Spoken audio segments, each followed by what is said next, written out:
स्वराज मराठीमध्ये आपलं स्वागत आहे. सर्वसामान्यांचा आवाज, निर्भीड, बेधडक, स्वराज मराठी. कुपवाड येथील नटराज कंपनीजवळ 27 जून रोजी सकाळी 9:30च्या सुमारास उमेश पाटील या 24 वर्षीय तरुणाचा डोक्यात लोखंडी रॉडनं वार करून निर्घुण खून करण्यात आलाय. या घटनेनंतर कुपवाड एमआयडीसी पोलीस ठाण्यात खुनाचा गुन्हा दाखल झालाय. अवघ्या काही तासात तिघा संशयितांना अटक करण्यात पोलिसांना यश आलंय. पोलीस अधीक्षक संदीप घुगे यांनी घटनास्थळी भेट देऊन तपास अधिक गतीने करण्याचे आदेश दिले. त्यानुसार स्थानिक गुन्हे अन्वेषण शाखा व एमआयडीसी पोलीस ठाण्याचं पथक तयार करण्यात आलंय.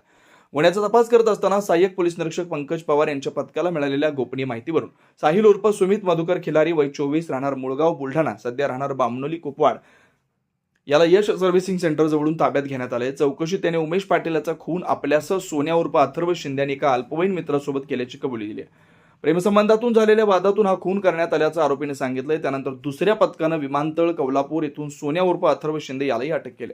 तिसरा आरोपी हा विधी संघर्षग्रस्त बालक असल्याचं निष्पन्न झालंय. या संपूर्ण घटनेमुळे कुपवाड परिसरात खळबळ उडाली आहे. पोलिसांच्या तात्काळ आणि प्रभावी कारवाईमुळे नागरिकांच्या मध्ये समाधान व्यक्त करण्यात येत आहे.